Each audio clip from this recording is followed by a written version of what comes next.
So, as we all know, this weekend, this Saturday, on the 23rd of April, Tyson Fury will be defending his WBC heavyweight title against his mandatory Dillian Whyte in front of more than 90,000 fans over at the Wembley Stadium in the UK, to be shown live on pay-per-view here in the States and as well as in the UK. ESPN pay-per-view for stateside, BT Sport box office for UK side. So, yeah, throughout the lead up to this fight, my Tyson Fury has been saying that this will be his last fight. That this is it. He will be retiring after this. That he has nothing to prove anymore. There's a bunch of articles that have been written about it. This is one of them from badlefthook.com, and there's a bunch of other interviews and articles out there of where Tyson Fury talks about walking away from the sport after this fight, that he has nothing left to prove, that he's fought everybody. Well, he didn't necessarily say that, but he said that he won every belt. If you guys remember, he won the 3 belts fighting Vladimir Klitschko, WBA, WBO, and IBF belts fighting Klitschko, and as well as the Ring Magazine. And he won the WBC beating Deontay Wilder.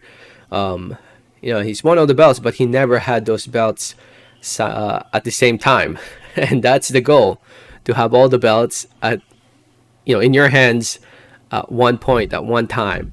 And he has yet to achieve that. Yes, he's won all of them in 2 different fights, but he needs to be undisputed, in my opinion, before he hangs up the gloves. And I think that's the reason why not many people are really taking it seriously when he says that he's going to retire. It doesn't feel that way. I mean, we are 2 fights away.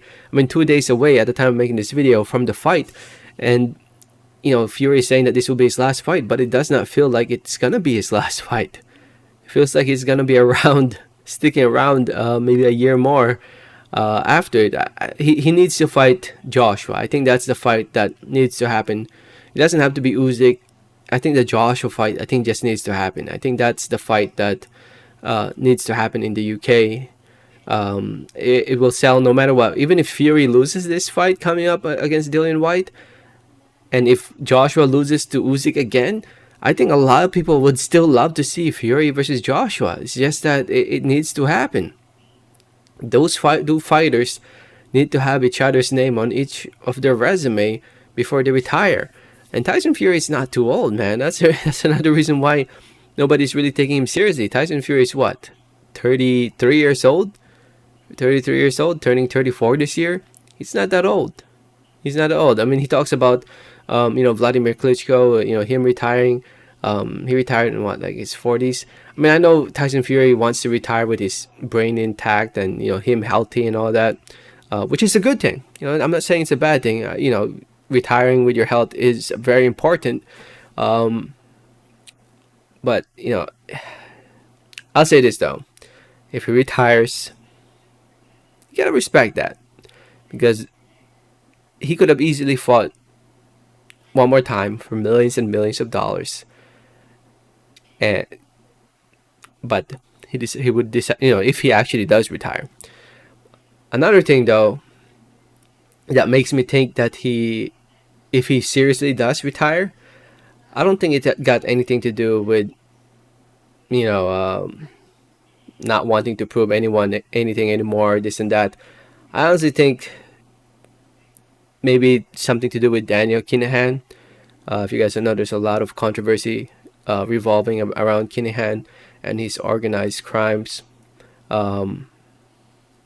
If anything, the reason for Tyson Fury retiring after this fight, maybe it has something to do with that.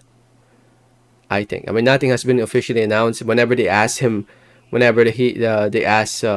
Fury about it, he doesn't really comment too much on it. So, if there's a reason for Tyson Fury to retire after this fight, it's definitely got something to do with Daniel Kinahan. Maybe. I'm not saying it is. I'm just predicting. But we'll see. Honestly, just looking forward to a great weekend this Saturday. Looking forward to Fury versus Whyte. Can't wait. And yeah, let me know what you guys think. Let me know your thoughts and comments. Thanks for listening. Thanks for watching. And like always, have a great day. All right, thanks.